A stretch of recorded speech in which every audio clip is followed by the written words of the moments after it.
So it finally happened. Drew McIntyre बन चुके हैं डब्ल्यूडब्ल्यूई के अनडिस्प्यूटेड चैंपियन। बिल्कुल सही सुन रहे हो आप लोग भाई। बस इसी वीडियो के लिए मैं विश कर रहा था कि मैं ये वीडियो बना पाऊँ, एंड ये मैं वीडियो बना पा रहा हूँ। एंड आप लोग जो सुन रहे हो बिल्कुल सही है।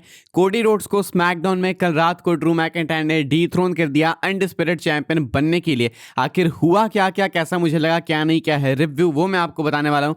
आपको कैसा लगा वो आप लोग मुझे कॉमेंट करके बताना। देखो 3 स्टेजेस ऑफ हेल मैच था, तो ये तो स्टार्टिंग से ही मालूम था कि टाइटल चेंज हो या ना हो, मैच अच्छा होगा।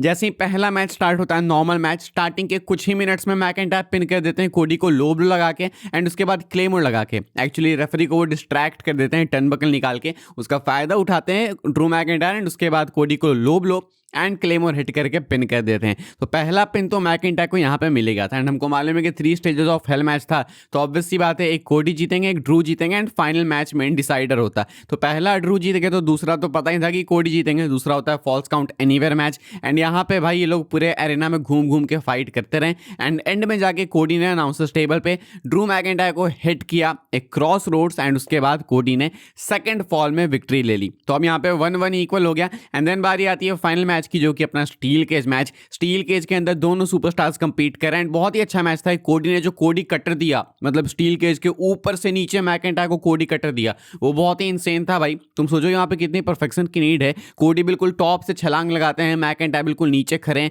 परफेक्टली वहां पे कोडी कटर हिट करना बहुत ही मुश्किल था, लेकिन कोडी ने ये करके दिखाया। यही कोडी को प्रोफेशनल बनाता है, एंड मैकिंटायर को भी। तो ऐसे में ये मैच बहुत अच्छा था। एंड में इंटरेस्टिंग मोमेंट्स होते हैं। मैकिंटायर कोडी भाई एक दूसरे को पेल रहे होते हैं भयंकर, पता नहीं लगता है कि कौन जीतेगा।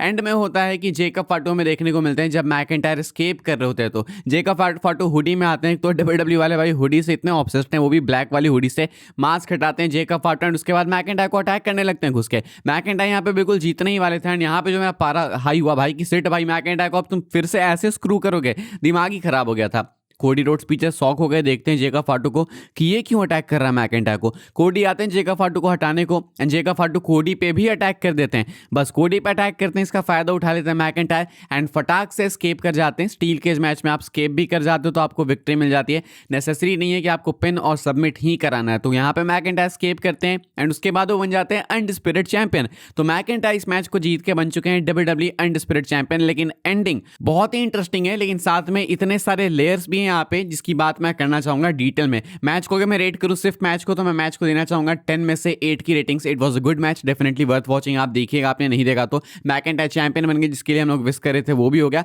अब मैं आपको बताता हूं, एंडिंग में जेकब फाटो आए। जेकब फाटो ने अटैक किया ड्रू मैकिंटायर को, लेकिन इन्होंने कोडी पे भी अटैक किया। जेकब फाटो हील है, फेस है, नहीं कह सकते। जेकब फाटो इसीलिए अटैक कर रहे थे मैकिंटायर पे बिकॉज हमने देखा स्टोरी पर्पज से जेकब फाटो को राइट ऑफ किया गया था टीवी से, ये बता कि किसी ने अटैक किया है जेकब फाटो पे बैक स्टेज। तो स्टार्टिंग में जब इन्होंने मैकिंटायर पे अटैक किया, तब तो चलो समझ में आ गया कि हाँ मैकिंटायर पे इसलिए अटैक किया बिकॉज शायद मैकिंटायर ने इनको बैक स्टेज अटैक किया होगा।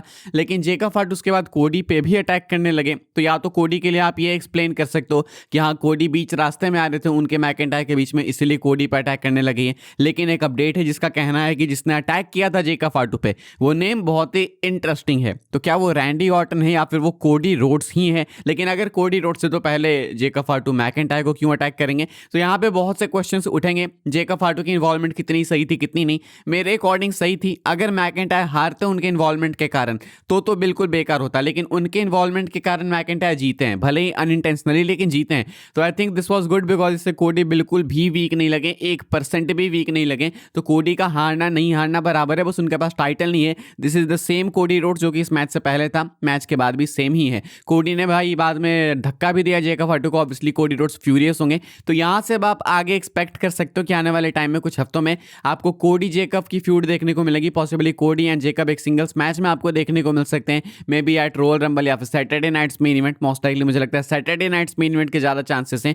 तो कोडी जेकब की कहानी कुछ टाइम तक आगे चलेगी प्रोबेबली। एंड इधर मैकिंटायर पे जो अटैक किया था जेकब फाटो ने, वो भी हम लोग इग्नोर नहीं कर सकते हैं। मिला जुला के बात है कि मैकिंटायर बन चुके हैं अनडिस्प्यूटेड चैंपियन। लेकिन अब यहां से आगे क्या है मैकिंटायर के लिए, ये भी बहुत इंटरेस्टिंग है। स्मैकडाउन में ही अनाउंस किया निकी एल्डिस ने कि WWE वाले रंबल के लिए एक छोटा सा टूर्नामेंट चलाने वाले हैं, बिल्कुल छोटा सा। एक्चुअली अगले स्मैकडाउन के एपिसोड में आपको 4 अलग अलग सिंगल मैचेस देखने को मिलेंगे एंड चारों मैचेस कंटेंडरशिप के मैचेस होने वाले हैं। एक रैंडी ऑर्टन एंड मिज का मैच है, दूसरा अपना मैच आपको देखने को मिलेगा Matt Cardona and trick Williams के बीच में, तीसरा मैच है diamond priest and solo Sikoa के बीच में एंड चौथा मैच है सेमी जेन एंड इलिया ड्रैगनो के बीच में। ये 4 अलग अलग मैचेस हैं, यानी कि ये 8 सुपरस्टार्स कंपीट करेंगे एक अपॉर्चुनिटी के लिए अनडिस्प्यूटेड चैंपियनशिप मैच में जाने के लिए।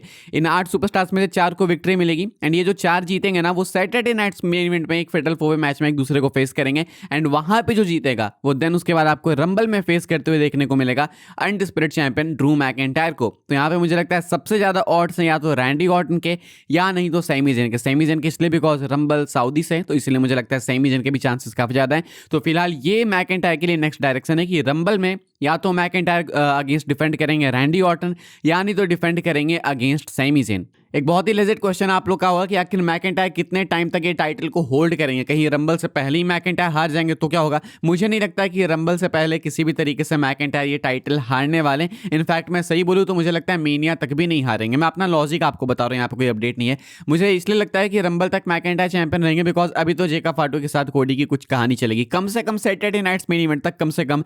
And Saturday nights main event तक अगर चैंपियन रह गए मैकिंटायर तो देन ऑब्वियस सी बात है कि वो रंबल में भी एज ए चैंपियन ही एंटर करेंगे। एंड रंबल के लिए ये फील्डिंग तो मैंने अभी आपको ऑलरेडी बता दी कि बिल्कुल सेट लग रही है। अभी स्मैकडाउन में ये 4 सुपरस्टार जीतेंगे, उसके बाद इनका फेटल 4 मैच होगा सैटरडे नाइट्स मेन इवेंट में, वहां पे जो जीतेगा वो फेस करेगा मैकिंटायर को रंबल में। तो इसलिए मुझे लगता है कि रंबल तक तो मैकिंटायर बिल्कुल सिक्योर है एंड वहां तक तो कोडी जेकब की फ्यूड चलेगी, मोस्ट लाइकली इनकी कहानी चलेगी आगे।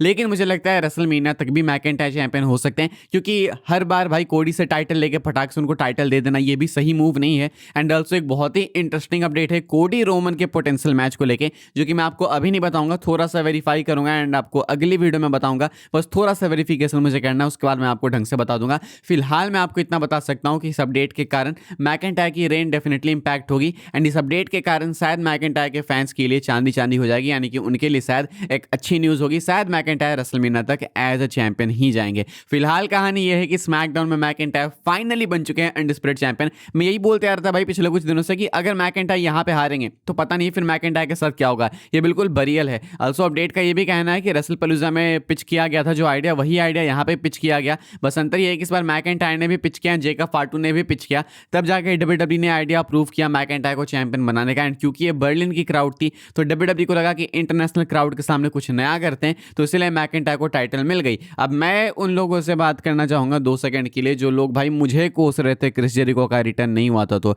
अब मुझे मालूम है कि अब इस वीडियो के नीचे कमेंट्स नहीं आएंगे कि अंकित तुमने सही बोला था कल रात को मैकिंटायर चैंपियन बनेगा। अब इस पे कमेंट्स नहीं आएंगे। जब कोई न्यूज़ गलत साबित हो जाती है, कोई रिपोर्ट गलत हो जाती है, तब मुझे कमेंट्स आते हैं कि हाँ मैं फेक न्यूज़ फैलाता हूँ। मुझे समझ नहीं आता कि अगर इतने टाइम से WWE न्यूज़ देखने के बाद भी कोई बंदा कमेंट करके ये बोल रहा है कि मैंने फेक न्यूज़ या रियल न्यूज़ दी, तब तो भाई कल्याण हो तुम्हारा। मतलब क्रिस जेरिको के रिटर्न नहीं होने के पीछे भी मेरा कोई हाथ नहीं था एंड मैकिंटायर के चैंपियन बनने के पीछे भी मेरा कोई हाथ नहीं है। मैकिंटायर चैंपियन बने, मैंने आपको न्यूज़ पहले बताई थी क्योंकि मैंने न्यूज़ कहीं इनसाइडर से सुनी थी, तो मैंने बस रिपोर्ट किया। जेरिको की भी न्यूज़ मैंने सुनी थी, वो मैंने आपको बताया, वो नहीं हुई, वो भी मैंने आपको रिपोर्ट ही किया था। तो रूमर्स का मतलब ही ये होता है, कभी वो सही साबित होते हैं, कभी गलत होते हैं। तो बस मैं चाहूंगा जो लोग कमेंट करके भागे थे क्रिस जेरिको के टाइम पे कि जेरिको नहीं आया, फेक न्यूज़ फैलाई, अभी मैकिंटायर वाले टाइम पे भी लिख देना कमेंट की सही न्यूज़ दी थी मैंने, वरना नहीं नेगेटिव कमेंट करना ज़्यादा ईजी होता है ना।